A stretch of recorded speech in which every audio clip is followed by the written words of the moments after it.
Okay, so very good morning to all of you and welcome back. I already see a lot of good morning messages. Arjun, Kartik, good morning. Pratyaksh, Dharya, Prithvi, Rohan, Shivam, Khushi, Manan, Khush Jain, Manan Tangwal. Dhruv Pathak, as usual, is trying to enter with his code. Divyam has also just joined us. So hopefully he will make some observations also, as he does every day. ठीक है, तो चलो, I think थोड़ा सा मैं एक announcement कर देता हूँ, that is before we start, and that is half yearly exams will be held in July. और हाफ ईयरली एग्जाम जो है बिल्कुल सीबीएसई पैटर्न पे होगा, यानी उसी टाइप के होंगे, मतलब subjective questions. So you might be wondering कि सब्जेक्टिव क्वेश्चंस का कैसे हो पाएगा, है ना. It will be happening in a similar manner, जैसा अभी चल रहा है सीपीटी का, वैसे सिमिलर तरीके से हो. सेम नहीं बोला मैंने सिमिलर बोला. What is being tried out is that there are some softwares which allow writing and then uploading from your place and then correction on the software itself on a digital smart screen and so on. That's a good softwares hai. Probably we are going to make use of that. I mean, one or two softwares are in trial, and in fact, if you are aware of some softwares which are very good on correction and all, I mean, you all are very tech savvy, so maybe you can hunt down some new software which maybe we are not aware of. वैसे तो हम लोग try कर रहे हैं to get as good as platform as possible. Even मैंने सुना IIT Bhubaneswar या इंदौर कोई एक प्लेटफॉर्म बनाया in which they are doing their own correction of students, क्योंकि उनके भी classes ऑनलाइन हो रहा है, so they also need testing and they don't have objective. IITs में जो है ना ऑब्जेक्टिव नहीं होता, IITs के अंदर जो टेस्टिंग होता है वो सब्जेक्टिव होता है. So they are also doing some kind of testing when the students are at home. I don't know what exactly is the authentication, क्योंकि authentication का एक issue आता है कि घर में बैठे बैठे कितना authentic तरीके से टेस्ट हो रहा है. That is an issue, but I'm sure they must have taken that into account before deciding on a certain platform, है ना. So that's how. As usual, I was expecting that. So Divyam has made the first observation, and that is, आपने finally haircut करा लिया. तो चलो कोई नहीं, अच्छी बात है ना. अक्षय सेठ की टीम्स पे बढ़िया टेस्ट हो जाता है. नहीं, टीम्स में मतलब Microsoft Teams you are saying, referring to probably, उसमें सब्जेक्टिव का भी टेस्टिंग हो जाता है क्या? अरे अवेयर? पृथ्वी सेज की नहीं सर, तो स्कूल तो स्टार्ट हो जाएंगे जुलाई में. एक्चुअली ऑनेस्टली स्पीकिंग, ये अटकलें मैं भी सुन रहा हूँ, मना तो नहीं कर रहा हूँ मैं भी, लेकिन जिस तरीके से growth rate is like growing, so it's not that the growth rate is happening, it is just that the growth rate is growing actually, and that too exponentially. तो एक्सपोनेंशियल फंक्शन तो हम लोग बहुत सारे डील करते हैं, but real life में exponential होते हुए आई थिंक शायद हम लोग एज ए कंट्री पहली बार देख रहे हैं, एज ए वर्ल्ड पहली बार देख रहे हैं. ठीक है ना. तो उसमें पता नहीं गवर्नमेंट रिस्क लेंगे नहीं लेंगे, आई डाउट. और इन एनी केस जुलाई में तो उन्होंने बहुत सारे सैनिटाइजेशन ये वो करके उन्होंने सीबीएसई एग्जाम्स रखा है जो पेंडिंग है ना. जैसे साइंसेस के तो लगभग पेपर्स हो गए, लेकिन एक कंप्यूटर साइंस बचा है, तो वो एक हेडेक है. मैं 12th की बात कर रहा हूँ, प्लस कॉमर्स साइड के भी कुछ सब्जेक्ट बचे हैं और अदर जो छोटे मोटे सब्जेक्ट बहुत सारे बचे हैं. तो they have to hold that first, है ना. तो that itself is a challenge, isn't it, क्योंकि दूर दराज से बच्चों को लेके जाना, ये करना वो करना, दैट्स अ बिग चैलेंज. और उसके बाद पूरे स्कूल खोल देना, very unlikely, but anyway, I hope कि it happens at the earliest and things become slightly good in situation. So that's what we are expecting. But yes, schools अगर खुलेंगे भी तो पूरा खोलना मुश्किल है. Maybe they will open partially कि odd even करके कुछ इस तरीके से and so on. This is what we are hearing. बाकी देखते हैं. अच्छा, anyway,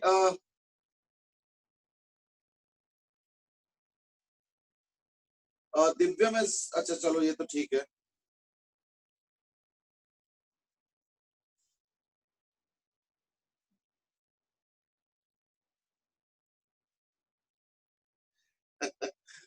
दिव्या में सेठ की कुछ तो समर हॉलीडेज करा दो, है ना? ये तो क्लासेस ही क्लासेस चल रहे हैं। We already entered June, that's right, we have entered June, which is surely an observation. But as far as I know that classes will be going on till June 15th. This is what I know. कुछ आगे पीछे हुआ तो I don't know. हाँ, तो जो मैं announcement करना था वो तो रह गया। जुलाई में जो हाफ ईयरली होगा,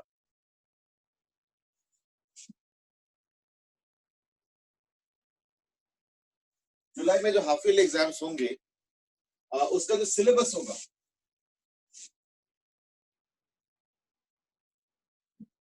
वो होगा टिल ईएमआई। ईएमआई चैप्टर चल रहा है तो तब तक तो हो ही जाएगा, है ना? और syllabus will be till EMI, ठीक है ना? So that will be the syllabus. And इसके ऊपर जो पेपर होगा ये सब्जेक्टिव होगा, जैसे बोर्ड एग्जाम्स में नॉर्मली होता है, ठीक है ना? And I hope that it be held in some by using some software, और वो सॉफ्टवेयर पे अभी एक दो जगह ट्रायल चल रहा है। माइक्रोसॉफ्ट टीम पे I don't know whether it is there or not, ठीक है ना? चलो लेट्स सी। ध्रुव सेज की is it more than half syllabus? Not really, because if you look at book 1 and book 2, तो बुक 1 में 2 chapters और है। ईएमआई के बाद एसी है और उसके बाद इलेक्ट्रोमैग्नेटिक वेव्स है। तो चलो इलेक्ट्रोमैग्नेटिक वेव्स तो चलो 4-5 पेज का चैप्टर है, उसको मैं चैप्टर में भी कंसीडर ना भी करूं, लेकिन सीबीएसई में फिर भी 3 नंबर है। तो ईएमआई तक हाफ ईयरली सिलेबस है, और बुक 1 में देखा जाए तो 2 चैप्टर अभी पेंडिंग, मतलब ड्यू रहेगा। तो जो आस्किंग ना कि मोर देन हाफ या लेस देन हाफ, तो एक है ईएमआई, सॉरी एक है एसी और एक है इलेक्ट्रोमैग्नेटिक वेव्स। और बुक 2 तो खैर अभी टच नहीं होगा, बुक 2 तो will touch after half yearly, ठीक है? इनफैक्ट बुक 1 भी एक दो चैप्टर रहेगा, ठीक है? चलो, so that was about the half yearly syllabus, and let's hope we have a interesting mode of conducting the exams, because I know that conducting exams in this mode will be a challenge, especially because it will be a subjective paper. कुछ objective questions होंगे, but क्योंकि अब तो board में objective questions भी आने लगा है, बट सब्जेक्टिव पेपर भी होगा नॉर्मल जैसे होता है, ठीक है ना? चलो लेट्स स्टार्ट, लेट्स स्टार्ट। उस दिन हम लोग जो है डिस्कस कर रहे थे about EMI, various parts. Tanish has asked us that is this syllabus same as last year's half yearly? Actually, I don't know whether you're talking in terms of numbers or content. Content wise थोड़ा सा अलग था। पिछले बार हमने EMI start नहीं किया था, पिछले बार हमने रे ऑप्टिक्स स्टार्ट किया था, बट दैट वाज बिकॉज उस साल, मतलब पिछले साल रेजोनेंस का टेस्ट सीरीज चलता था, तो रेजोनेंस का जो फर्स्ट टेस्ट था उसमें ऑप्टिक्स भी था, दैट वाज इन जुलाई में। So that's why we dropped EMI, last year की बात कर रहा हूँ, we dropped EMI and we substituted by ray optics. तो सिलेबस फिर मैग्नेटिज्म का था, तक का था, और रे ऑप्टिक्स था। तो बस इस साल क्या डिफरेंस हो गया ना, वो रे ऑप्टिक्स हट गया और अब उसकी जगह EMI हो गया। तो therefore amount of content wise same था, सेम है रादर, और number of chapter wise same है, लेकिन हाँ एक चैप्टर में हेराफेरी है। पिछले साल रे ऑप्टिक्स था, जो ये चैप्टर है उसकी जगह रे ऑप्टिक्स था, इस साल EMI। So that's the difference, ठीक है ना? चलो let's proceed.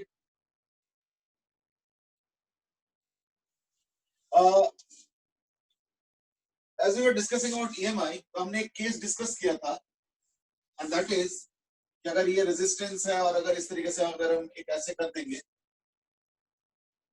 ठीक है ना?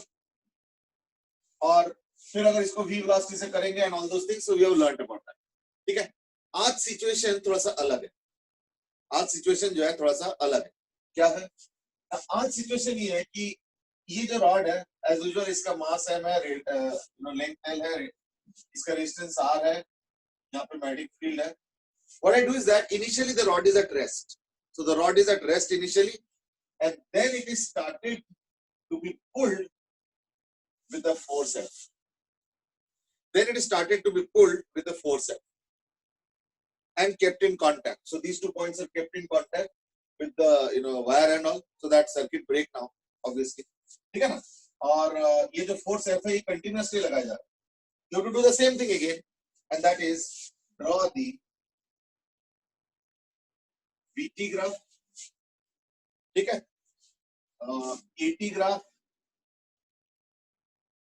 And ST graph for the rod. That is the question. इस बार क्या फर्क हो रहा है देखो कि इस बार अच्छा पहली बात इसमें कोई सेल वगैरह कुछ नहीं. So the only thing that I've done is that this rod is there, mass and length L, ये length L है और उसको F4 से पुल किया जा रहा है. ठीक है. Before we start the mathematics, let's discuss the physics. Physics में क्या हो रहा है देखो, initially rod is at rest, तो initial velocity 0 हो गया, यानी इसका initial velocity हो गया 0. जो EMF बनता है in the rod, that is what proportional to V, यानी BVL. तो initial EMF क्या हो जाएगा 0.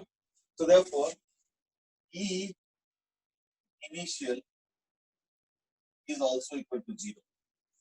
मैं इनिशियल वैल्यू की बात कर रहा हूं, ठीक है ना. लेकिन क्योंकि तुम फोर्स लगा रहे हो तो इसकी वजह से क्या होगा ना, रॉड में एक्सेलरेशन क्रिएट होगा और वेलोसिटी बढ़ेगा. ठीक है, क्योंकि फोर्स लगा रहे हो तो there will be an acceleration due to which the velocity will increase slowly, है ना. लेकिन एक पैरेलल एक्टिविटी भी होगा, क्या कि जैसे जैसे वेलोसिटी बढ़ेगा तो ईएमएफ जनरेशन स्टार्ट होगा.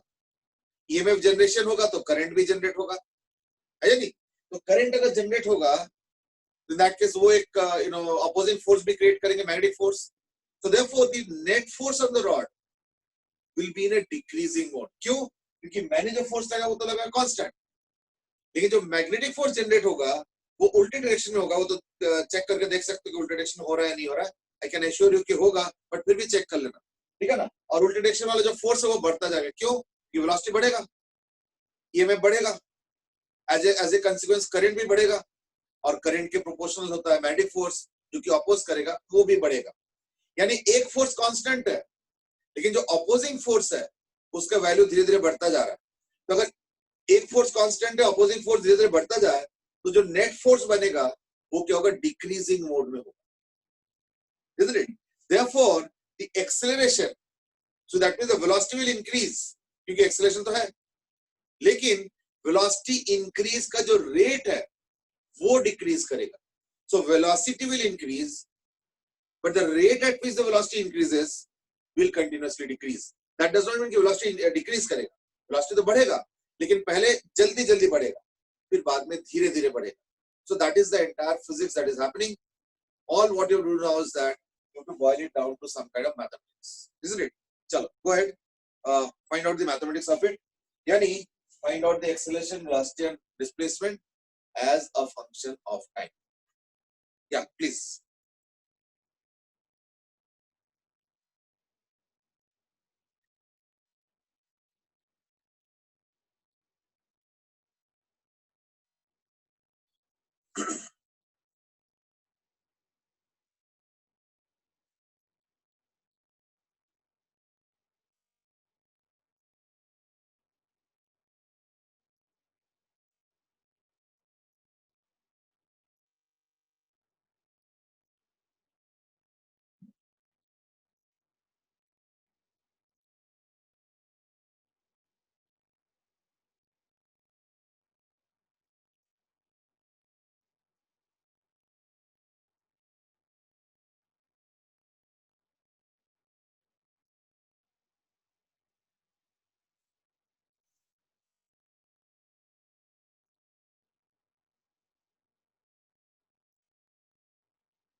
वैसे तनिष से पूछना चाहूंगा, दैट इज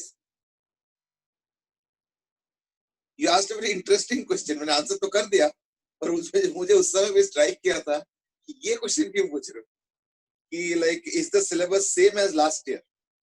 तो may be you are trying to compare कि क्या हम ऑनलाइन में जो चीजें हो रहा है वो पिछले साल से कम हो रहा है, ज्यादा हो रहा है, एंड सो ऑन.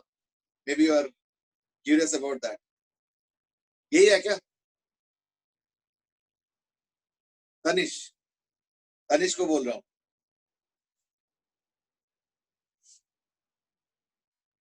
अच्छा, यस. लेकिन क्या था देखो, लास्ट ईयर तो 29 को खत्म हो गया था, मतलब 29 मई. तो 30 जून से समर हॉलीडेज था टिल सॉरी 1 जून से समर हॉलीडेज था टिल एंड ऑफ जून है, और इस बार तो जून 15 तक क्लासेस भी हो रहा है या नहीं? तो देयरफॉर नेचुरली एक्सपेक्टेड था।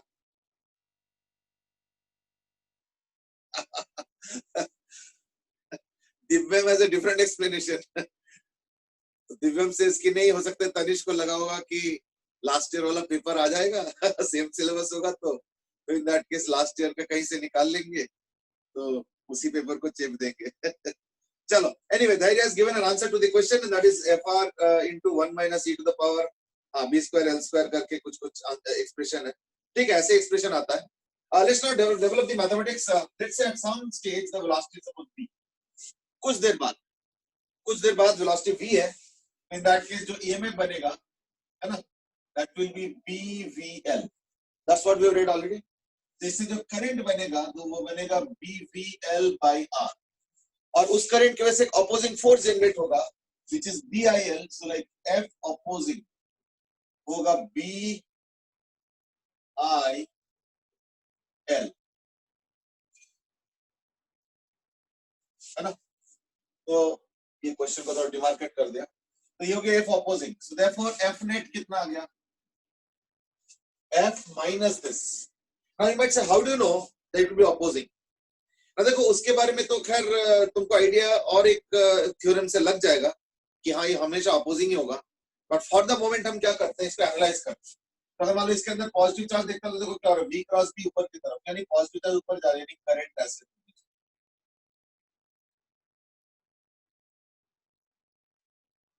देखो, दिस इज द करंट, यानी यानी ये जो लेंथ ऑफ द रॉड है ना, इस पे करंट ऊपर की तरफ है, तो करंट ऊपर की तरफ तो फोर्स क्या हो जाएगा, देखो I L cross T, force इधर हो, यानी जो अपोजिंग फोर्स होगा जिसको हम एफ अपोजिंग कह रहे हैं, तो वही आ जाएगा।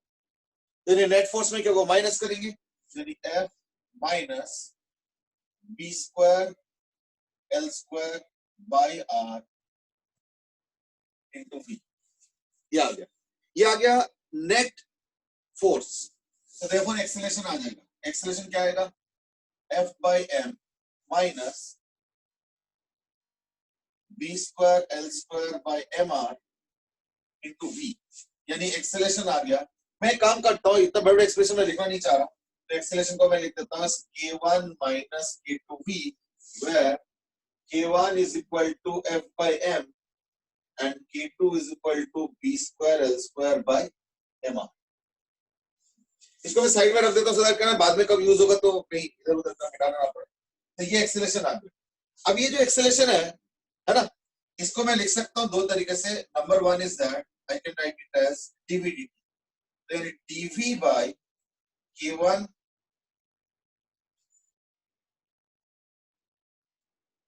is equal to dt, 0 to t, और इधर हो गया 0 से v। These are the limits. In the meanwhile, एक दो और आंसर्स भी आए हैं। ध्रुव सेट की वेलोसिटी का तो एक्सपोनेंशियल आ रहा है, एक्सेलरेशन के लिए भी नहीं। एक्सेलरेशन चलो हाँ, वो डिपेंड करते हैं किसके टर्म्स में लिख रहे हो। अगर एक्सेलरेशन v के टर्म्स में लिख रहे हो तब तो लीनियर आएगा, है ना। तो may be we can have another graph also, a versus b, है ना। तो ये आ गया, यानी ln वाला आएगा, यानी -1/k2 ln, फिर लिमिट्स लगाएंगे, तो ln k1 minus k2v by k1 is equal to t, ठीक है ना। ये एक्सप्रेशन आ गया। अब इसको और आगे बढ़ाते हैं, तो माइनस k2t, यानी k1 minus k2v by k1 is equal to, ये माइनस k2 उधर चला गया, यानी e to the power minus k2t। तो v कितना आ जाएगा, therefore v in terms of t आ जाएगा k1 into this by k2, यानी k1 by k2 into 1 minus e to the power minus k2t। So this is finally the expression for velocity. This is finally the expression for velocity.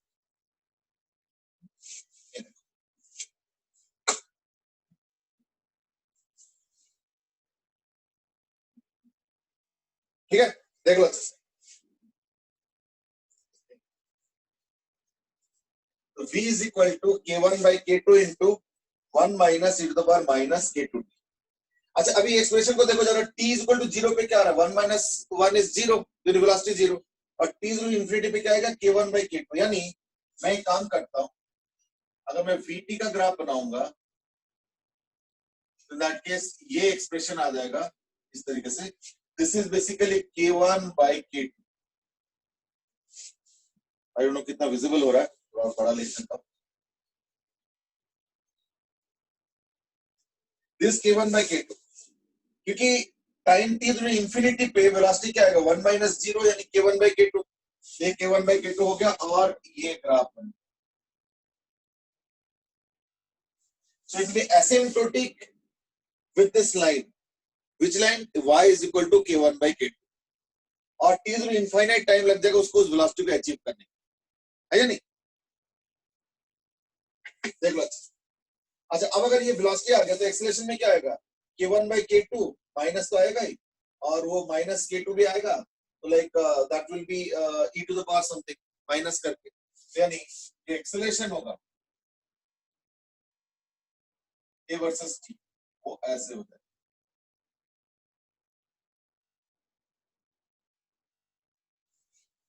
Now what is the value? Acceleration के लिए इसको differentiate करेंगे तो minus बाहर आया, फिर minus k2 भी बाहर आएगा तो वो हट जाएगा, है ना? यानी आएगा k1 into e to the power minus k2. तो therefore at t is equal to 0 पे क्या आएगा? एक्सेलरेशन k1 यानी f by m. ये हो जाएगा बेसिकली f by m, ये initial acceleration. Is that comfortable now? Manan has also given an answer and that is in terms of f. I mean, तो ठीक है, एक ही बात है, ये आ गया. अच्छा, डिस्प्लेसमेंट क्या हो? देखो वेलोसिटी बढ़ रहा है लेकिन वेलोसिटी इज कंटिन्यूअसली इंक्रीजिंग. वो अलग बात है कि वेलोसिटी इंक्रीज का रेट घट रहा है लेकिन वेलोसिटी हमेशा बढ़ रहा है, तो स्लोप बढ़ेगा. तो like st graph will be like this. ठीक है, velocity is continuously increasing, but वो जो वेलोसिटी का रेट घट रहा है वो चीज st ग्राफ में कैप्चर नहीं होगा. वो तो st ग्राफ का स्लोप बनाएंगे तो पता चलेगा, एज सच नहीं पता चलेगा. तो st graph will be like this. And what a versus v? अब देखो a और v का रिलेशन यहाँ पे है. तो eight v is equal to 0 a is k1 यानी एक्सेलरेशन इज k1. ये हो गया k1. k1 मतलब हो गया f by m, है ना? और कहीं ना कहीं जो है एक्सेलरेशन 0 हो जाएगा जब v is equal to k1 by k2, है ना? यानी एक्सेलरेशन 0 हो जाएगा, लिनियरली वेरी कर रहा है, और वेलोसिटी जब हो जाएगा k1 by k2. तो यानी जब वेलोसिटी का वैल्यू k1 by k2 हो जाएगा उस समय क्या होगा? वेलोसिटी 0 हो जाएगा, सॉरी एक्सेलरेशन 0 हो जाएगा और स्टार्टिंग वैल्यू क्या है? f by m. So when the velocity was 0, that is at the beginning, the acceleration was f by m, और उसके बाद linearly वेरी कर रहा है और इस तरीके से हो गया linear variation a k1 minus k2 भी. ठीक है ना? So therefore ये जो सिचुएशन है इसके ऊपर कई बार क्वेश्चन आया हुआ, ठीक है ना? इस टाइप की क्वेश्चन जो है कई बार आया हुआ. जैसे मैं इसका एक प्रैक्टिकल सिचुएशन बताता हूँ. सपोज मैंने क्या किया, एक रेजिस्टेंस लिया ऐसे और एक वर्टिकल ऐसे बना दी और उस पर एक रॉड लगा दी साइड में, तो वो रॉड गिरना शुरू करेगा due to a constant force mg, और साथ में मान लो एक हॉरिजॉन्टल मैग्नेटिक फील्ड लगा दो. तो यानी इस सिचुएशन को बेसिकली ऐसे कर दिया, यानी इस सिचुएशन में ऐसे कर दिया तो वो ग्रेविटी की वजह से गिर रहा है. तो इन दैट केस f को सिर्फ रिप्लेस कर दो by mg, rest of the question will remain the same. हाँ, ये एक्सप्रेशन थोड़ा बड़ा आया था ये वाला वेलोसिटी वाला, तो मैंने उसको सिंपलीफाई कर दिया k1 by k2 और वो सब लिख के, where k1 is this and k2 is this. Otherwise वो थोड़े बड़े-बड़े एक्सप्रेशन आता है, इसलिए मैंने थोड़ा छोटा करके लिख दिया इस तरीके से.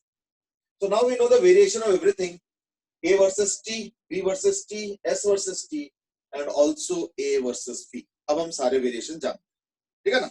ओके, और कोई? मनन ने भी दिए, धैर्य ने भी दिया है. चलो ठीक है. So now Divyam is off to his other observations.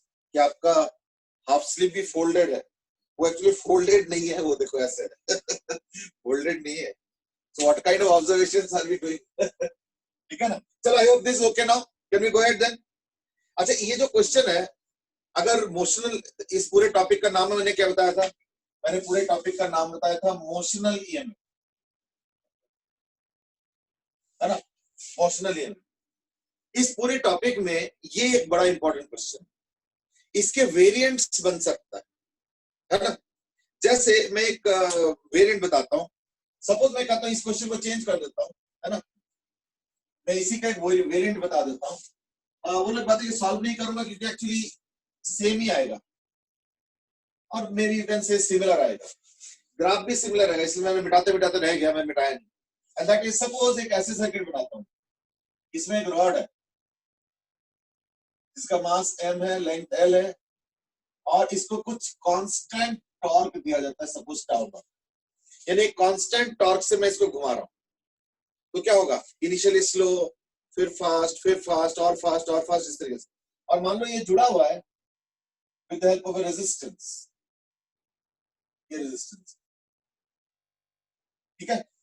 m मास है, लेंथ l है, और tau not is the torque, fixed torque that I am applying. ये क्वेश्चन और जो हमने अभी सॉल्व किया बिल्कुल बराबर. इसमें भी पता क्या होगा, मैं ग्राफ बना सकता हूं अल्फा वर्सेस टी का, ओमेगा वर्सेस टी का, और थीटा वर्सेस टी का, और इवन जो चौथा वाला बनाया था अल्फा वर्सेस ओमेगा. देखना सारे ग्राफ सिमिलर आएंगे, ठीक है ना, सारे ग्राफ सिमिलर आएंगे.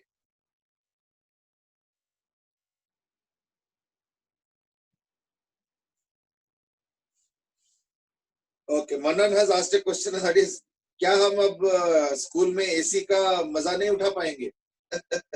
आई don't know the truth, I mean, but yes, मैं भी सुन रहा हूँ कि शायद एसी चलाने से मना कर रहे हैं, मतलब ऑफिसेस में भी एसी वेसी क्यों मना कर रहे हैं? क्यों कि एसी में ही जो है ना वायरस सर्कुलेट हो रहा है, इट सीम्स उसके temperature etcetera is like very good for the growth of the virus, और वो फिर उसी हवा को फेंकते हैं.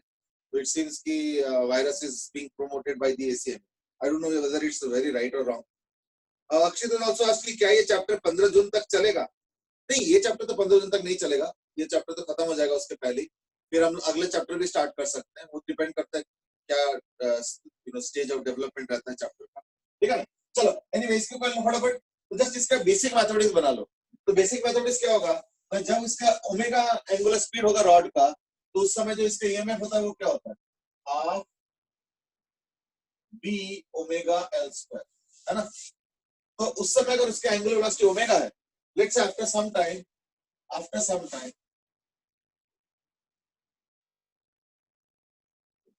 सपोज उसका एंगुलर वेलोसिटी ओमेगा हो जाता है, तो उस समय ईएमएफ क्या होगा? ये होगा. अगर ये ईएमएफ होता है तो जो करंट बनेगा वो क्या बनेगा? B omega L square by 2r. ये करंट बन गया. तो पावर क्या बनेगा? ई आई, और ई आई अपॉन ओमेगा कर तो क्या होगा? ऑपोजिंग टॉर्क बनेगा. तो therefore power is equal to E I is equal to B square omega square L 4/4r. ये पावर हुआ. एंड देयरफॉर टाउ ऑपोजिंग क्या होगा? अच्छा, इसमें भी देखना ऑपोजिंग होगा ना. यू माइट सी ऑपोजिंग अपने बार बार कैसे पहले से बता देते हो ना. देखो, ये ऑपोजिंग हमेशा ही होता है, इसलिए मैंने बताया, ठीक है ना. अब हमेशा क्यों होता है इसका भी एक्सप्लेनेशन है, ये हम लोग थोड़ा सा जो है ना वेट करो. एक और लॉ पढ़ेंगे इसी चैप्टर में called as Lenz's law, which some of you might have, or maybe everybody has probably studied a little bit in class 10, maybe, I don't know. तो therefore उससे हम बता सकते हैं कॉन्फिडेंटली कि जो भी टॉर्क डेवलप होगा as a consequence of the current, वो हमेशा ऑपोजिंग होगा, सपोर्टिव हो ही नहीं सकता, ठीक है ना. तो therefore ऑपोजिंग, यानी टाउ ऑपोजिंग क्या हो गया? इसके ओमेगा स्ट्रिप ऑफ कर दो तो omega L4/4r. So therefore the net torque will be this one, tau naught minus ये वाला बी स्क्वायर ओमेगा L4/4r. अगर ये नेट टॉर्क हुआ तो एंगुलर एक्सेलरेशन भी आ जाएगा, है ना. तो एंगुलर एक्सेलरेशन क्या आ जाएगा? Alpha will be tau net by I is equal to tau naught minus whatever omega के टर्म्स में आएगा, ये तो अपने आप कॉपी कर लेना, upon M L square by 3, ठीक है ना।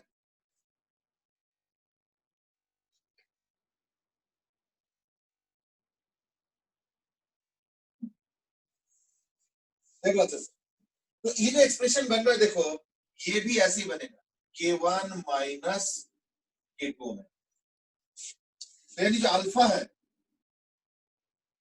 वो बन गया K1 माइनस K2 ओमेगा। पिछले बार याद करके देखो, अब तो खैर मैंने मिटा दिया, पिछले बार जो आया था वो आया था A is equal to K1 minus K2 B। इस बार देखो K1 माइनस K2 ओमेगा, अब बताओ क्या डिफरेंस है। तो अल्फा हो गया इस बार K1 माइनस K2 ओमेगा इस फॉर्म में, देखो ये K1 वाला हो गया, ये K2 हो गया, तो like you get this, and you got this last time also. तो देयरफॉर इस बार क्या होगा, अल्फा वर्सेस टी का ग्राफ ऐसे होगा, ये हो जाएगा जो है तुम्हारा tau naught by M, tau naught by I, sorry, ठीक है ना। सिमिलरली ओमेगा का अगर करोगे तो इन दैट केस क्या होगा ना, देखो फाइनली आएगा अल्फा 0 हो जाएगा, तो यानी फाइनली आएगा K1 बाई K2, और ये वो अलग बात है कि K1 अलग है, K1 इस बार है टाउ नॉट बाई, बस इस बार ये हो जाएगा K1 will be tau naught by आई कौन सा, ml स्क्वायर बाई 3, क्यों, क्योंकि कॉर्नर पे अटका हुआ, मिडिल पे होता तो ml स्क्वायर बाई 12 होता, पर वो तो नहीं है, टाउ नेट बाई आई। और K2 क्या हो जाएगा, K2 will be this b square omega L4 by 4r upon ml square by 3, बस ये हो जाएगा अलग b square L square by 4r upon i। ये i मतलब करंट वाला i नहीं है, ये मोमेंट ऑफ इनर्शिया वाला i है, चलो वो भी लिख लो फिर,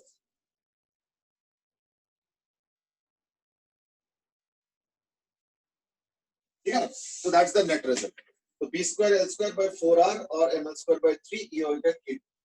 बाकी तो सब कुछ सेम है, तो यहाँ पे जैसे v आया है उसमें क्या आ जाएगा omega, rest is the same, alpha omega का ग्राफ भी यही होगा, ये हो जाएगा K1 बाई K2 और अल्फा हो जाएगा tau naught by I.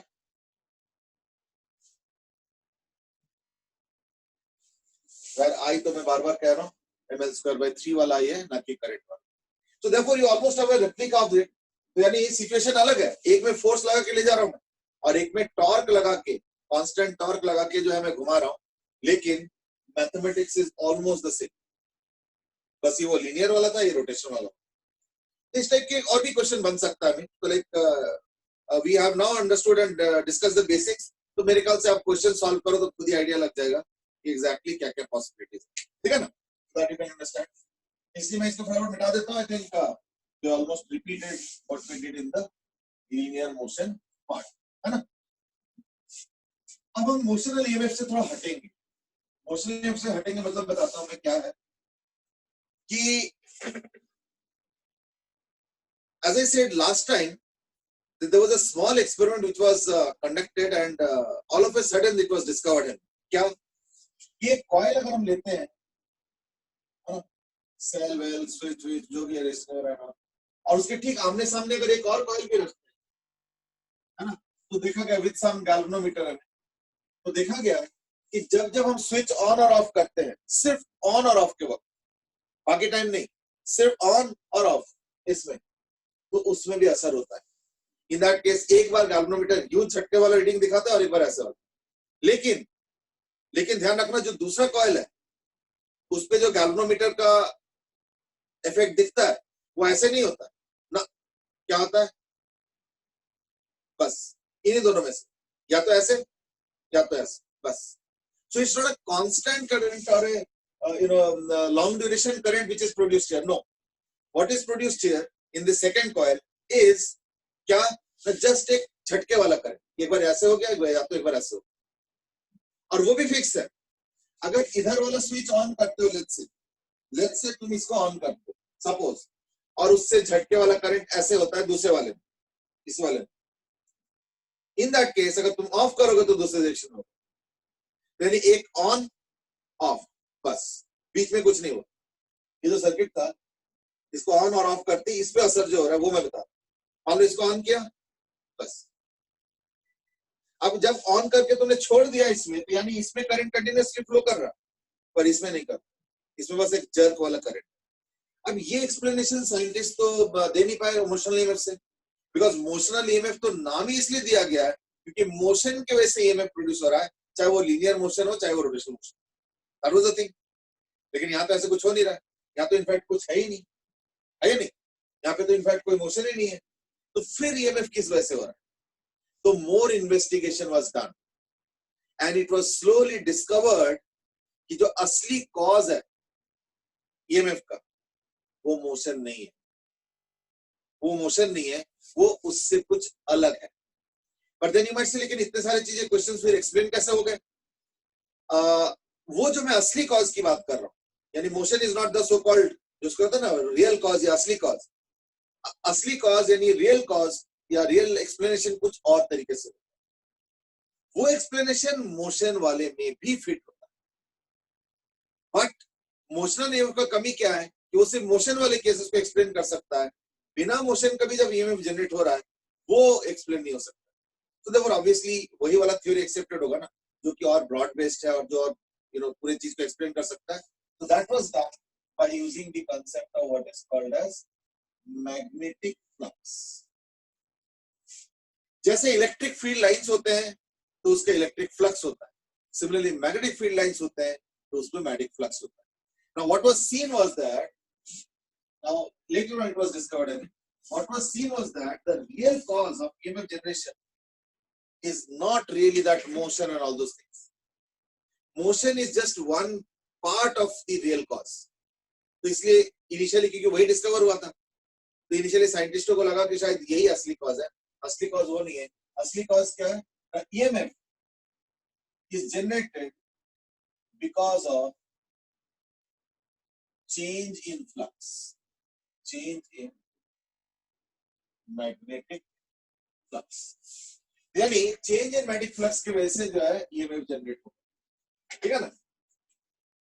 In fact फिर बाद में क्वांटिफिकेशन हो, ठीक है ना, कि कितना जनरेट होगा। भाई चेंज होगा तो जनरेट होगा, दैट इज फाइन, बट हमारा पर्पस एक वो नहीं है कि जनरेट हो रहा है या नहीं हो रहा है, ऐसा नहीं चाहिए, मुझे वैल्यू चाहिए 3 volt 5 volt 17 volt. So that was finally given by minus of d phi dt. This law is basically was discovered by Faraday, but because Lenz also did a lot of work, so generally we call this as Lenz's law.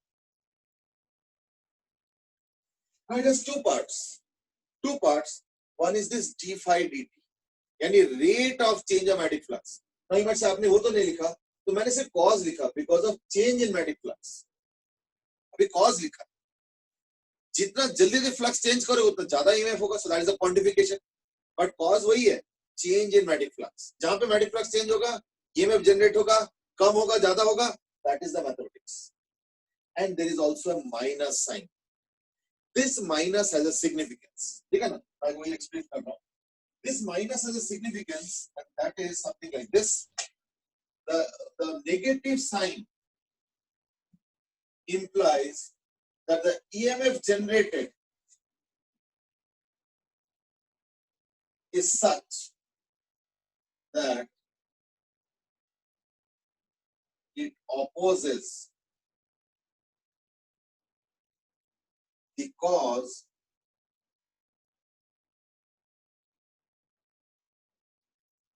of its generation, यानी जिस वजह से वो generate हो रहा है EMF, उसको oppose करेंगे। Now here is something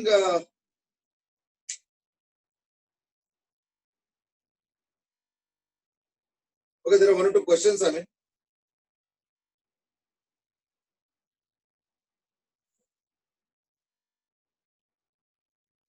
Number one is Akshit has asked is that पिछले क्वेश्चन में R length था, हाँ वो जो पिछले तो हटा दिया है, पिछले क्वेश्चन में ये जो है ना, ये रेडियस जो है लेंथ, उससे भी पिछले वाले में जो लीनियर वाले क्वेश्चन में, यस सर, ये उसमें तो रेडियस का जरूरत ही क्या है, वो तो रेजिस्टेंस R था। Okay sir. इस वाले में length of the rod was the radius और रेजिस्टेंस को मैंने कैपिटल R लिया था। मैं स्मॉल आर ले सकता था, बट वो मुझे लगा स्मॉल आर और कैपिटल कंफ्यूजन ना क्रिएट करे, कौन सा रेजिस्टेंस कौन सा रेडियस, तो मैंने रेडियस को लेंथ ले लिया, ठीक है ना। Okay sir. एक और क्वेश्चन आया, that is from Manan, and that is K2 के न्यूमरेटर में ml²/4 नहीं होगा। अच्छा, वो आई वाले में ना, माउंट ऑफ नहीं, वो ml²/4 नहीं होगा, ml²/3, क्योंकि रॉड के सेंटर के अबाउट होता है ml²/12। फिर जब कॉर्नर पे शिफ्ट करते हो तो ml²/12 तो होता ही है, ICM प्लस वो शिफ्ट वाला, तो शिफ्ट वाला हो गया m × l/2 का होल स्क्वायर, है ना। सेंटर से कॉर्नर शिफ्ट कर रहे हो ना रॉड के, तो ऐड करके देखो आंसर आ जाएगा ml²/3 ना कि 4, ठीक है ना। देखो मनन, हाँ, तो जो मैं कह रहा था इज दैट कि EMF का जनरेशन का नेगेटिव साइन हो गया ऑपोजिशन वाला। नाउ यू माइट से कि ये ऑपोजिशन अगर नहीं होता तो क्या प्रॉब्लम है। देखो, अगर ऑपोजिशन नहीं होता ना, फिर तो सेल्फ जनरेटिव सिस्टम बन जाता, फिर तो EMF कंटिन्यूअसली खुद ही जनरेट करता, कोई वर्क डन का जरूरत नहीं पड़ता। सेल्फ जनरेटिव EMF और करंट और उसकी वजह से जो पावर वगैरह ये जनरेट नहीं हो सकता। इन अदर वर्ड्स देखो मैं क्या कहना चाह रहा हूँ कि सपोज ये रॉड है और इसको मैं ऐसे ले जा रहा हूँ या कुछ धक्का मार दिया, जो भी है, whatever it is going like, ऐसे में अगर लेटेस्ट से करंट ऐसे है सपोज, अब मैं लेंजेस लॉ से एनालाइज करना चाहता हूं कि ये करंट हो सकता है या नहीं हो सकता, ठीक है ना। और मैं रियलिस्टिकली भी देखना चाहता हूं, तो मैं दोनों तरीके से देखना चाह रहा हूं। तो अगर ऐसे करंट है लेट्स से, इन दैट केस रॉड में करंट क्या होगा, नीचे की तरफ हो गया।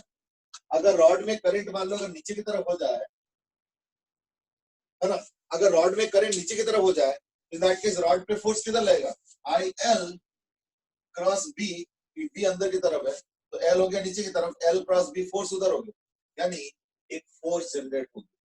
अब बताओ, इस रॉड पे अगर फोर्स सामने की तरफ जनरेट होगा तो वो एक्सेलरेट होगा, है ना। मैं एज्यूम कर रहा हूं कि is able to overcome all those friction जो भी है, तो एक्सेलरेट करेगा। अगर इसके फोर्स की वजह से एक्सेलरेशन होगा तो वेलोसिटी बढ़ेगा, वेलोसिटी बढ़ेगा तो EMF बढ़ेगा, EMF बढ़ेगा तो करंट बढ़ेगा, और करंट बढ़ेगा तो फोर्स और बढ़ेगा, यानी ये फोर्स तो फिर रॉड को खुद ही प्रोपेल करके ले जा रहा है, और जब तक प्रोपेल करके आगे चलता जाएगा तब तक EMF जनरेट होता रहेगा, फिर तो सेल्फ जनरेटिंग EMF प्रोड्यूस हो गया। यानी हमें खर्चा कुछ करने की जरूरत नहीं है, बस स्टार्ट करा दो और वो खुद ही अपने आप को पंप करता रहेगा, और EMF और करंट और पावर जनरेट करता रहेगा। फिर तो power will become actually free of cost. क्यों? क्योंकि ये तो खुद ही जनरेट कर रहा है, हमें कुछ करने की जरूरत ही नहीं है।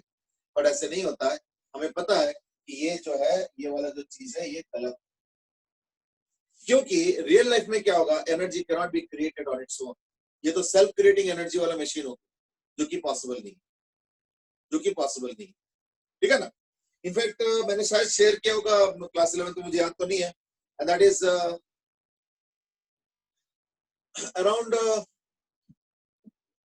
around 250 years back, 250-300 years back, साइंटिस्टों को लगा था कि शायद हम परमानेंट चलने वाले मशीन, सेल्फ जनरेटिंग मशीन बना पाएंगे, ठीक है ना। यानी जो मशीन एक बार स्टार्ट कर दो तो फॉरएवर चलता जाए, ऐसे मशीन शायद हम बना पाएंगे। And actually many top scientist were involve in such projects, ठीक है ना।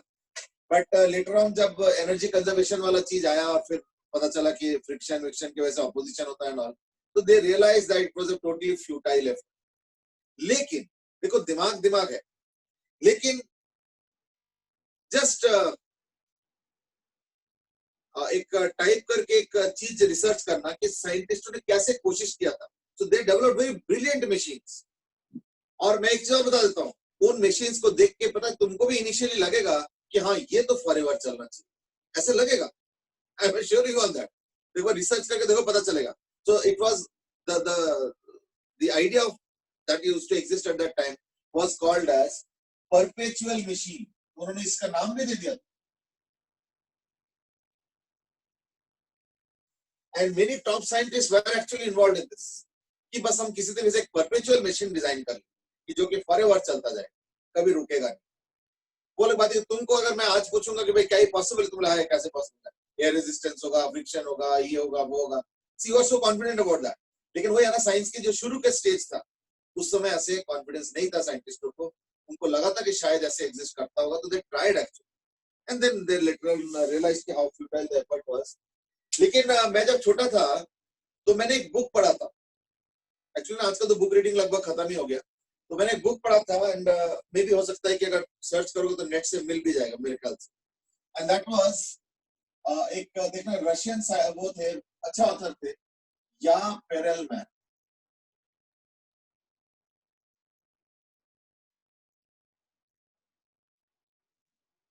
या पेरेलमैन में टोटल आई थिंक 2 या 3 बुक्स लिखे, he had written in Russian, I mean, and they were translated and fantastic books.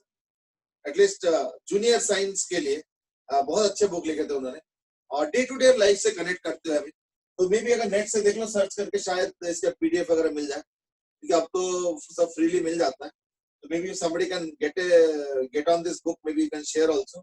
या पेरेलमैन, मुझे स्पेलिंग याद है, तो ऑथर का या मुझे नाम याद है, बुक का नाम तो पता नहीं क्या था, याद नहीं आ रहा है। उन्होंने 2-3 बुक्स लिखे थे, तो मैंने वो सारे बुक्स पढ़े हुए बचपन में, या पेरेलमैन के, तो उसमें एक good chunk of one of the books, जो 2-3 बुक्स उन्होंने लिखे थे, उसमें से एक बुक का अच्छा खासा चंक जो है, उन्होंने परपेचुअल मशीन पे क्या क्या डिजाइन आए थे हिस्टोरिकली, उसका उन्होंने बहुत अच्छे अच्छे डिजाइन समझाए थे।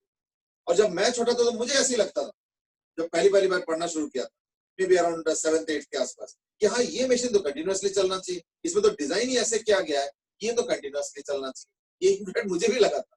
But then with age you come to know कि कितना टूटा ही था, but still you can at least enjoy, you can still enjoy the different ideas that scientists generate to develop this perpetual machine, which is not possible. लेकिन अगर ये possible हो जाए, ये जो मैं दिखा रहा हूँ, अगर ये पॉसिबल होता तो ये एक परपेचुअल मशीन ही होता। So this could be another design of perpetual machine which is not possible, क्योंकि लेंजेस लॉ मना कर रहा है कि नहीं ऐसे नहीं होगा, करंट ऐसे जनरेट होगा, so therefore ये ना EMF is generated is such that it opposes the cause of its generation. तो इसमें cause of generation क्या है? मोशन, यानी ऐसे EMF और करंट जनरेट होगा कि मोशन को अपोज करेंगे, ये तो उल्टा सपोर्ट कर रहा है, इसलिए मैंने काट दिया। यानी एक्चुअली क्या होगा इस सिस्टम में, इस वाले में actual current will be what? ना ये तो मैंने क्लॉकवाइज दिया, would be एंटी क्लॉकवाइज। अगर एंटी क्लॉकवाइज होगा तो करंट ऊपर जाएगा, करंट ऊपर जाएगा तो जो IL क्रॉस B फोर्स इधर आएगा, यानी अब ये अपोजिंग करेगा, and that's what in real life happens. वो जो अपोजिशन हो रहा है उसको रोकने के लिए फिर मुझे फोर्स देना पड़ेगा, यानी मुझे वर्क डन करना पड़ेगा, मतलब एक्सटर्नल फोर्स के वर्क डन करने पड़ेंगे, और वही एक्सटर्नल फोर्स के वर्क डन कहीं ना कहीं channelize हो रहा है and expressing as what heat in the resistance. So to understand the entire system, how it works, how it is working is that you are doing the work and that is being converted finally into heat generated through the resistor. That's the final system. ये जो मैंने लिखा है ये possible नहीं है, ये तुमको वर्क डन करना पड़ेगा इस सिस्टम को चलाने। That's the overall impression.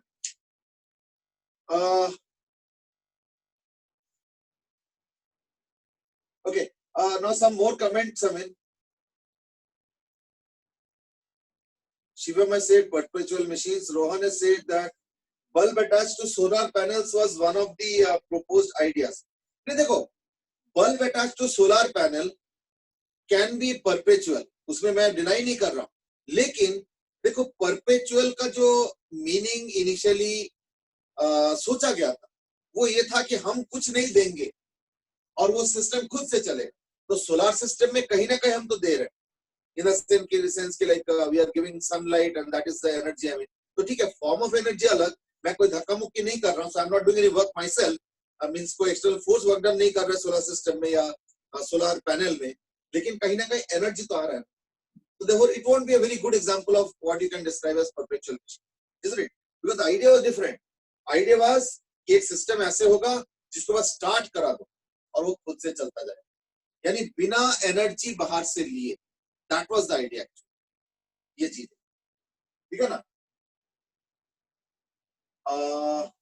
Manan says की शायद सोलर पैनल, मनन देन सेज की नहीं, शायद उस समय सोलर पैनल नहीं था। इस सोलर पैनल कब आया था? Solar panel I think came in 1960s, this is what I remember, कि जॉन बर्ट इन 1943 तो 43 वैसे 50s या 60s में सोलर पैनल आ गया था, ऐसे नहीं है, solar panel is also pretty old है।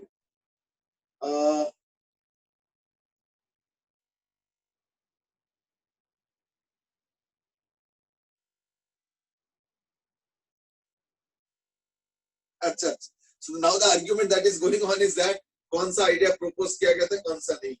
See, the ideas that I'm talking about was much older. मैं 200-250 साल पहले की बात कर, ठीक है ना. और ये जो तुम लोग मॉडर्न वाला बता रहे हो ना, ये सोलर वाला है, all that is pretty modern. Manan Nagwala said an inclined plane with a magnet on top with a metal ball rolling up the inclined plane. ये सब ideas ना सुन के अच्छा लगता है, सोचने में अच्छा लगता है, but they will never turn out to be perpetual machines, isn't it? So like, Satyam says that see Bhaskar wheel. हाँ मैं समझ गया, ऐसे और भी ideas होंगे, Bhaskar wheel, ये wheel, वो wheel. Dhairya says spoke filled with mercury, है ना? I don't know what exactly you're saying. Spoke filled with mercury वाले में क्या है? चलो. Anyway, Anirudh has also made a comment, and that is similar one was ball bearing instead of mercury. I don't know what exactly is that. Dhairya, maybe you can send a link or something in the group. यहाँ भेजने का कोई फायदा तो है नहीं. या कोई अगर literature है इसके बारे में जो कह रहे हो, spoke filled with mercury. So maybe you can share it. Let's see. है या नहीं? चलो. Anyway, यानी बेसिकली क्या हो गया कि मैग्नेटिक फ्लक्स चेंज की वजह से EMF जनरेट हो रहा है. मैं कुछ एग्जांपल दे देता हूँ. ये भी जो है ना डिस्कवर हुआ था एक्सीडेंटली. पता नहीं कितना सही है या गलत है. कहा यह जाता है कि when Michael Faraday was doing the experiments, एक तो फैराडे के बारे में तो वो बुक बाइंडिंग वाला तो पता ही होगा शायद, that he was actually a book binder and he was discovered by Humphrey Davy. ठीक है ना. मतलब Humphrey Davy क्या करते थे, उनको बुक्स देते थे बाइंडिंग करने की, and then he discovered कि Faraday was some kind of a scientific genius. ठीक है ना. शायद कभी मैंने स्टोरी बताया होगा. और उसके बाद तो खैर Faraday himself had his stature growing all around him, and that's why till date, he is considered to be the greatest ever experimental scientist born. अब ये टैग इंटरेस्टिंग है, साइंटिस्ट नहीं बोला जा रहा है, एक्सपेरिमेंटल साइंटिस्ट. उसके पीछे रीजन है that he was not formally educated like all other scientists. As I said that he was from a bookbinder family, तो उनके फादर का जो है डेथ काफी जल्दी हो गया था, तो he had to take up the book binding as a profession. I think at the age of around 13 or 14. ठीक है ना. तो स्कूल वूल छोड़ देना पड़ा और बुक बाइंडिंग करना पड़ा क्योंकि घर में खाना पीना. तो उसके बाद जो है, okay, Anirudh also proposed some idea in the group in the chat, but I don't know. See, these will not work. None of these will work first of all. But yes, the ideas are good to think. कि तो ऐसे हो जाएगा तो शायद हो जाना चाहिए. लगता है but होता नहीं. है ना. हाँ. तो I was talking about Faraday. So Faraday was in his book binding shop, and then Humphrey Davy used to come and give all the PhD thesis जो students के होते थे, वो वहीं पे book binding कराते थे. अब Faraday was very keen in reading it. So though he could not go to school, but he was very keen in reading. तो वो क्या करते थे, जो बुक बाइंडिंग के लिए लोग आते थे, उनको जानबूझ के 2-2, 3-3 दिन एक्स्ट्रा लेते थे कि मान लो उनको पता है कि 4 दिन में बाइंडिंग हो जाएगा, he would say कि आप 7 दिन बाद ले जाइए. तो वो जो 2-3 दिन एक्स्ट्रा मिलता था, तो then he would read the book actually. तो ऐसे ही फैराडे ने क्या किया, उनके थीसिस भी पढ़ना शुरू किया जो डेवी के. तो पहले तो हिम्मत नहीं हुआ क्योंकि इतना बड़ा साइंटिस्ट है लोकल यूनिवर्सिटी के. तो किसी एक दिन उनको हिम्मत आया कि बोला कि सर आपके थीसिस में ना 2-3 एरर्स मुझे मिला. तो he thought, I mean the scientist thought, Davy thought कि ये बुक बाइंडर ये मेरे थीसिस के, मतलब मेरे स्टूडेंट के थीसिस पे एरर्स निकालेंगे, इसका क्या वो है. But then he was a humble person, I mean. So he told कि अच्छा बेटा बताओ जरा क्या इसमें error. He was a young kid, I mean at that time, hardly 14-15 years of age. तो बताओ इसमें क्या एरर है. तो then Faraday showed कि देखो आपने इस जगह पे ये लिखा है, इसमें ये कैलकुलेशन मिस्टेक है या जो भी whatever like. तो he said कि why are you reading my thesis, I mean my student thesis. तो उन्होंने बोला कि मुझे बहुत इंटरेस्ट आता है, मैं तो सारे बुक्स पढ़ता हूँ. तो फिर उन्होंने चेक भी किया कि हाँ उन्होंने पढ़ा नहीं पढ़ा, तो उनको लगा कि बंदे में दम. तो then he took him to his lab, and the consequence as you know is that today he is one of the greatest experimental scientists. तो एक स्टोरी है इसके बारे में, ये जो फ्लक्स वाला, I don't know how true it is, कई बार स्टोरीज ऐसे भी बन जाता है. That is that he was doing an experiment and the results are not coming actually. So like he did it for 7, 10, 15 days, not coming as per his estimates. तो it seems कि वो गुस्से में आ गया और उनके हाथ में एक मैग्नेट था, तो उन्होंने क्या यार करके होता है ना, फेंक दिया. अब फेंक तो दिया, लेकिन जब उसने फेंका तो एक कॉयल था. That's why I say that the story is so make believe kind of में हिंदी मूवी स्टाइल. कई बार विश्वास नहीं होता, but then these are stories that exist. I mean, I hope that's true, but I don't vouch for the authenticity. तो उन्होंने जब magnet को फेंक दिया तो वो एक कॉयल सामने था, उसके थ्रू निकल गया, है ना, ऐसे करके फेंक दिया इरिटेट होके. अब जब कॉयल के थ्रू मैग्नेट निकल गया तो उसके साथ जो एक वो अटैच था गैल्वेनोमीटर, वो ऐसे जर्क दिखा. तो सडनली नजर ये क्या हुआ, मतलब ये तो एक्सपेक्ट नहीं कर रहा था मैं. तो ये थॉट कि चलो एक बार दोबारा करते हैं. तो मैग्नेट फिर लिया और अब टारगेटेड तरीके से किया तो देखा हाँ फिर से जर्क दिख रहा है. तो ही डिस्कवर्ड किया, इसका मतलब ये कि कुछ ना कुछ ऐसे हो रहा है जिसकी वजह से ईएमएफ प्रोड्यूस हो. ईएमएफ की वजह से करंट हो सकता है, करंट होगा तब जाके गैल्वेनोमीटर में वो झटका दिखेगा. तो then he conduct the experiment in many other ways. Coil को घुमा दिया, ऐसे कर दिया, छोटा कॉइल, बड़ा मैग्नेट, छोटा मैग्नेट, दूर से, पास से, बहुत कुछ एक्सपेरिमेंट किया. And then reach this conclusion of defined. But then you might say नाम तो लेंस का आ गया. लेंस का कंट्रीब्यूशन ये माइनस का. So this defied it was proposed by Faraday. So this is actually a Faraday lens law kind of. But Faraday का law, ये जो लॉ उन्होंने दिया था वो थोड़ा अलग फॉर्मेट में दिया था, which also has the same meaning. उसके बारे में भी डिस्कस करेंगे, वो चैप्टर में है. बट यहाँ पे वो माइनस लेंस लॉ ने किया और काफी एक्सटेंसिव रिसर्च किया उन्होंने लेंस. तो इसलिए क्या हुआ कि जो दो this was initially proposed by Faraday and only the minus was incorporated by Lenz. लेकिन उस माइनस के एक सिग्निफिकेंस है साइंटिफिक, वो जो अपोजिशन वाला मैंने बताया, ठीक है ना. तो therefore finally the name was given as Lenz's law. but actually देखा जाए तो Faraday already इस माइनस को छोड़ के Faraday ने already defied it बताया. Based on this experiment that I was saying, वो जो मैग्नेट फेंकना, इधर उधर करना, कॉइल छोटा बड़ा, दूर पास, ये सब करके, पास जल्दी ले जाओ, धीरे धीरे ले आओ, and so on. Now what he did was that he saw that let's say there's a coil and let's say there's a magnet north south, or suppose तुम उसको ऐसे ले जाते हो तो you are taking north pole closer to the coil. Very simple. तो north pole जब closer to the coil ले जाओगे तो दैट केस क्या होगा ना, जो भी करोगे उसको अपोज करना है. तो अपोज कैसे करेंगे ना, अगर इस तरफ नॉर्थ पोल जनरेट हो तो, यानी कॉइल में तो पोलैरिटी आता है ना, कॉइल में जब करंट फ्लो होता है तो पोलैरिटी आता है. अब इसमें सवाल है कि करंट क्लॉकवाइज होगा या एंटी क्लॉकवाइज होगा, ये कैसे डिसाइड होगा, है ना. ये किस बेस पे डिसाइड होगा, ये इस बेसिस पे डिसाइड होगा कि जो भी कर रहे हो उसको अपोज करना. यानी अगर नॉर्थ को पास में ले जाओगे तो यहाँ पे नॉर्थ जनरेट होगा. नॉर्थ कैसे जनरेट होता है याद है ना, ऐसे वाला, ये देखो, यानी इसमें एंटी क्लॉकवाइज करंट जनरेट होगा. That means there will be a anti-clockwise current generated इस केस. यानी एक और चीज भी है कि अगर इस मैग्नेट को दूर ले जाओगे तो in that case you are taking the magnet away. उस अवे को अपोज करने के लिए क्या करना पड़ेगा, अट्रैक्ट करना पड़ेगा. यानी अगर मान लो इस मैग्नेट को दूर ले जाओगे तो फिर यहाँ पे साउथ पोल हो जाएगा. That means what, clockwise.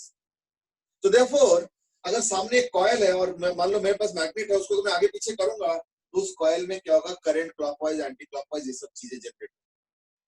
Are you getting it? तो that was the first thing. लेकिन ये जरूरी नहीं कि मैग्नेट हाथ में हो तो ही पॉसिबल है, और भी तरीके से पॉसिबल, वो मैं अभी बताता हूँ कैसे हो सकता है. But just to give an idea कि ऑपोजिशन वाला चीज कैसे होता है ना. जैसे सपोज मैं एक काम करता हूँ, मैं सपोज इनफैक्ट इसके ऊपर एक एक्सपेरिमेंट है, इसके वीडियो जो है एक बार डाउनलोड कर लेना. वीडियो के हेडिंग कैसे दोगे बता देता हूं मैं. एंड दैट इज दो एक्सपेरिमेंट किया जाता है. एक ना प्लास्टिक का ट्यूब लिया जाता है और यहाँ पे एक मैग्नेट रखा जाता है नॉर्थ और साउथ. साउथ नॉर्थ रखो तो भी कोई दिक्कत नहीं, मतलब ऐसे दिखा रहा हूं, इसको उल्टा भी रख सकते हैं. ये सपोज एक प्लास्टिक का ट्यूब है. ये नेट पे इसका वीडियो अवेलेबल है, जस्ट सर्च कर लेना. मैं क्या कैसे सर्च करोगे वो भी बता देता हूँ. May be somebody searches it, just put it in the group. I mean video वगैरह लिंक मत भेज, वीडियो भेज दो, अच्छा लगता है. और इसको गिरा दो तो देखना फ्री फॉल से नीचे से गिर जाएगा एकदम, देखना तुरंत बाहर आ जाएगा with in a fraction of a second. वो जितना टाइम लगता है उस ट्यूब को पार करने में इतना ही. तो may be take a metre long tube so forth plastic का, और मैग्नेट को गिरा दो तो एकदम स्मूथली बीच में से निकल के चले जाएगा. लेकिन यही अगर एक मेटेलिक ट्यूब ले, तो like let's say copper tube ले लो और इसमें यही मैग्नेट गिरा दो, देखना अगर इसमें टी टाइम लेता होगा तो देखना इसमें 5t 6t 7t टाइम लेंगे। ऐसे होता है। क्यों? क्योंकि जब तुम यहाँ पे इसको गिराओगे तो इन दैट केस क्या होगा, जैसे जैसे मैग्नेट ट्रैवल कर रहा है तो मैग्नेटिक फ्लक्स जनरेट होगा इस ट्यूब के अंदर, जैसे इस रिंग के अंदर हुआ था। तो जब मैग्नेटिक फ्लक्स जनरेट होगा और वो चेंज भी करेगा, क्यों? क्योंकि मैग्नेट मूव कर रहा है, तो there will be a changing magnetic flux generated. और चेंजिंग मैग्नेटिक फ्लक्स चाहे कुछ भी हो, एक चीज कॉमन है, and that is it will always oppose. वो हमेशा ऑपोज करेंगे। यानी क्या हो जाएगा कि इसका मूवमेंट जो है ऑपोज हो जाएगा, तो it will take a much longer time. ठीक है ना? ये वीडियो देखोगे तो विश्वास हो। जब मैं मच लॉन्गर कह रहा हूं ना, तो ऐसे नहीं है कि एक में 0.5 सेकंड लग जाएगा और एक में 0.6 ना। एक में अगर 0.5 सेकंड लगता है या 1 सेकंड लगता है, तो दूसरे वाले में देखना पता चला 4.5 सेकंड ऐसे होता है। तो ये पूरा अवेलेबल है नेट पे, तो may be you can just search like this, magnet drop through metal tube. Metal में ऑब्वियसली कॉपर वगैरह सब these are good this thing conductors, maybe copper tube या कुछ ऐसे सर्च कर लो। देखना इसमें तुमको ये एक्सपेरिमेंट मिल जाएगा नेट पे, तो यू विल रियलाइज योरसेल्फ कि कितना ज्यादा टाइम लगता है। क्यों लग रहा है? Because there will be circulation current which will be produced in a manner that the motion will be opposed. तो काफी रुक रुक के धीरे धीरे नीचे आएंगे। ठीक है ना? तो you can enjoy the experiment once you see it. अच्छा, मैं एक दो जगह और डायरेक्शन के बारे में पूछना चाहूंगा, क्योंकि इसमें डायरेक्शन बड़ा क्रिटिकल है। जैसे सपोज मैंने यूनिफॉर्म वायर रखा, मतलब यूनिफॉर्म करंट वाला वायर रखा, और मैं कुछ कॉइल्स रख रहा हूं।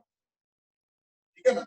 ये A B C D E F. इस कॉइल को इधर ले जा रहा हूं, इस कॉइल को इधर ले जा रहा हूं, इस कॉइल को इधर ले जा रहा हूं, और इस कॉइल को इधर ले जा रहा हूं। ये दोनों रेस्ट पे है, ये वाला भी रेस्ट पे है, ये वाला भी रेस्ट पे। अब इस केस में तुमको बताना है, you can just search that, I'm rubbing it off।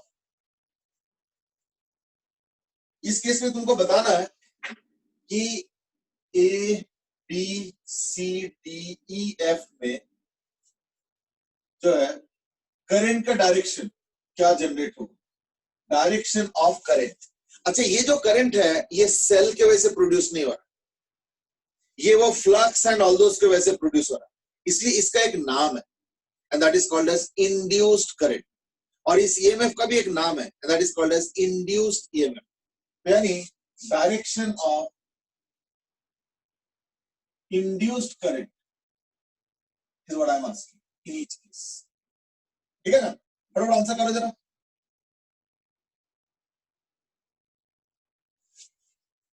जल्दी।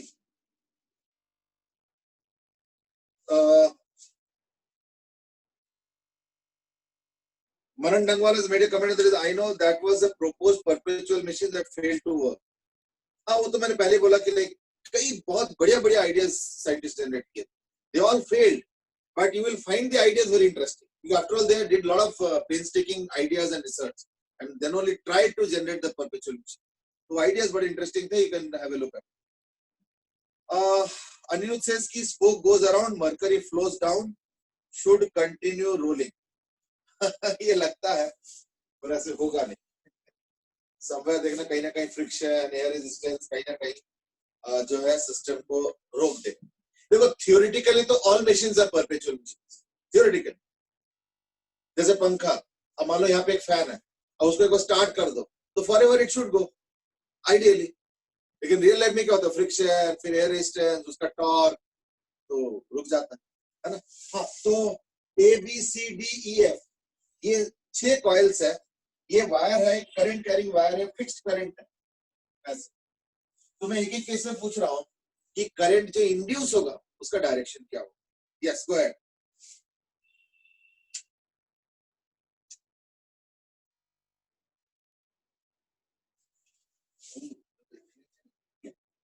आज अटेंडेंस करना जरूरी है, आज काफी लोग एब्सेंट है।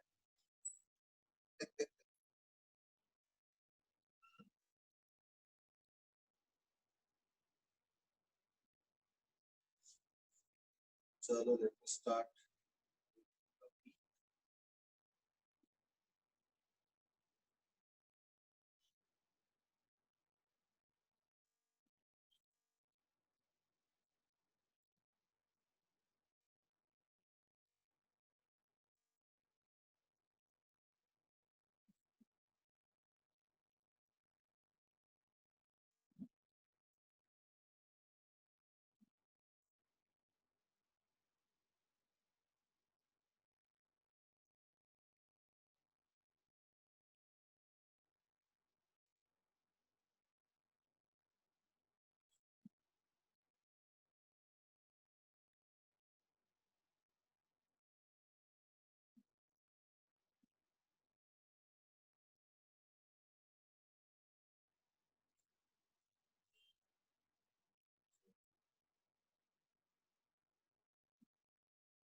चलो let me quickly give the answers and that is, देखो ये जो बी दूर जा रहा है तो इसके देखो करंट कैसे होता है, मैग्नेटिक फील्ड कैसे होता है ऐसे.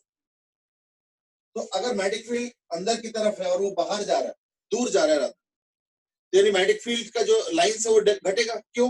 क्योंकि फ्लक्स होता है मैग्नेटिक फील्ड इनटू एरिया, है ना. तो एरिया तो उतना ही है लेकिन मैग्नेटिक फील्ड घट रहा है. किस तरफ घट रहा है? अंदर की तरफ घट रहा है. तो वो घटने को अपोज करेगा, यानी उसी तरफ और जनरेट करने की कोशिश करेगा. तो उस तरफ मैग्नेटिक फील्ड जनरेट करना है तो कैसे होगा? नहीं, ये हो जाएगा clockwise. So therefore a clockwise current will be generated. बस आज एक ही डिस्कस करते हैं, ठीक है ना. आज एक ही डिस्कस करते हैं और उसके बाद हम लोग डिस्कस करेंगे, बाकी अगले क्लास में डिस्कस करेंगे, ठीक है ना. अब ऐसा आंसर्स आए हुए हैं. ध्रुव हैज गिवन द आंसर. नहीं, मैंने ना मैग्नीट्यूड नहीं पूछा. ध्रुव, यू आर आस्किंग कि भाई इसका वेलोसिटी तो आपने दिया नहीं. वेलोसिटी तब चाहिए होगा अगर तुमको मैग्नीट्यूड भी दिखा कि भाई कितना 5 वोल्ट होगा, 10 वोल्ट होगा, तो इन दैट केस कितना फास्ट गया या स्लोली जा रहा है, वो मैटर करे. लेकिन as far as direction is concerned, सिर्फ डायरेक्शन ही तो पूछा. In that case it doesn't matter कि स्लो जा रहा है, फास्ट जा रहा है. व्हाट मैटर्स इज जा किधर रहा है. तो उससे कैसे आंसर आ रहा है क्या? Now you are getting a clockwise answer, ठीक है ना. चलो ठीक है, आज इतना ही करते हैं. We will continue in the next class, that is tomorrow. And we will discuss more about the direction. ये वाला भी करेंगे और भी चीजें करेंगे कि डायरेक्शन कैसे निकलता है, क्योंकि डायरेक्शन कई बार जो है ना क्रिटिकल एंड क्रूशियल हो जाता है. तो जनरली आंसर चॉइस मिलेंगे 4 volt clockwise, 4 volt anti clockwise, यानी तुमने वोल्ट तो निकाल लिया पर वो क्लॉकवाइज एंटी क्लॉकवाइज में फंस जाता है कई बार, है ना. तो चलो, that's what we will discuss tomorrow. We will continue, ठीक है. Thank you, sir. हां, ओके बेटा. Thank you sir. Thank you बेटा. Bye bye. Thank you and bye bye. Thank you sir. Thank you बेटा. बाय.